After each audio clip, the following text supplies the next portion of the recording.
.com कास्कीले यस खेलको प्रत्यक्ष प्रसारण दिइरहेको कुरा, त्यसकारण पनि शेयर गरेर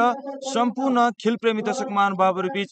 यो प्रत्यक्ष प्रसारण प्रयोग गर्न अन्य खेलाडीको क्षमता वृद्धि गर्नका निम्ति र राष्ट्रिय स्तर र अन्तर्राष्ट्रिय स्तरसम्म खेलाडी उत्पादन गर्नका निम्ति 11 साइड अन्तर्गतको फुटबल प्रतियोगिता भइरहेको म तपाईँहरूलाई जानकारी दिन चाहन्छु दर्शक महानुभावहरू।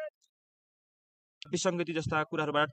टाढा राख्दै फुटबल खेलमा व्यस्त रहेको छ र एकाडेमी पनि सञ्चालन गरिरहेको छ खेलाडीहरू उत्पादन गर्नका निम्ति सङ्गम क्लबले पनि र नेट टु नेट भइरहेको छ दुवै टिमबाट त्यो प्रयासहरू। दुवै टिम पहिलो गर्दा चाहन्छ भनिरहेको छु, दुवै टिममा निकै नै युवा आशावादी र अनुभवी खेलाडीको समावेश रहेको छ, त्यसकारण पनि यो खेल प्रतिस्पर्धा खेलको अनुमान लगाउन सक्छौँ। एकपछि अर्को यो मौका रहेका छन् भने जर्सी नम्बर 3 मा देखेर सक्छौँ दर्शक महानुभाव सेन्टर ब्याकको भूमिका निर्वाह गरेका निशान थापा, अनिश तामाङ र निशान थापा सेन्टर ब्याकको भूमिका निर्वाह गरेका छन् र त्यहाँ मिस्टेक गर्न पुगे। उत्तिकै राम्रो बचाउ मुमिन तामाङको तर्फबाट, सुमान बाबर प्रसन्न श्रेष्ठ र उत्तिकै राम्रो बचाउ र यादा गोल गर्न सफल भए। रोशन छेत्री अल्सो नोन एज नेमार सङ्गम क्लब पोखरालाई पहिलो अग्रता दिन सफल।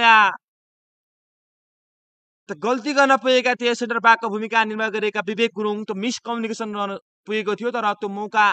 रहेको थियो सङ्गम क्लबलाई, तर त्यहाँ डिस्पोजेस गर्न सफल रहेका थिए केहीसम्म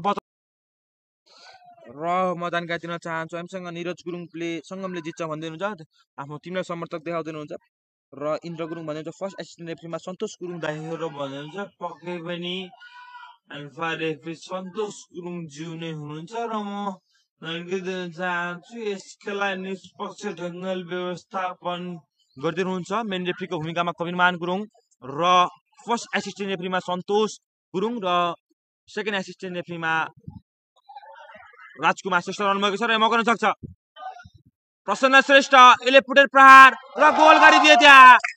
प्रसन्न श्रेष्ठ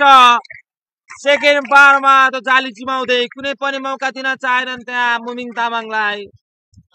उत्कृष्ट गोल। अब भने दोब्बरगतामा त्यहाँ टिम सेलिब्रेसन टिम फोटो लिइरहेका छन् सङ्गम पुनः पास दिन चाहन्थे, राम्रो डिफेन्डिङ र राम्रो भने सम्झन चाहन्छु म भने उत्तिकै बलमा देख्न सक्छ यो राम्रो थ्रु बल मनिष ठकुरी ट्विस्ट गर्न चाहन्थे र मौका दिन चाहेनन् त्यहाँ त्यो पास विश्व थापाका लागि विश्व थापा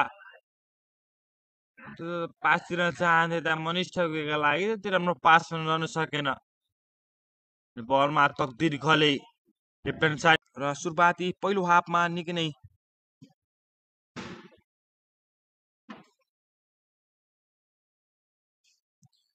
उत्कृष्ट खेलको प्रदर्शन भइरहेको थियो र केही हदसम्म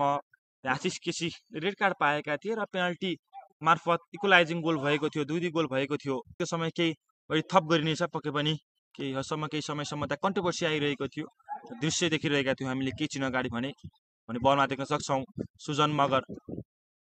अब त 2 गोलले पछाडि परिसकेको छ, हालसम्मको नतिजा हेर्ने हो भने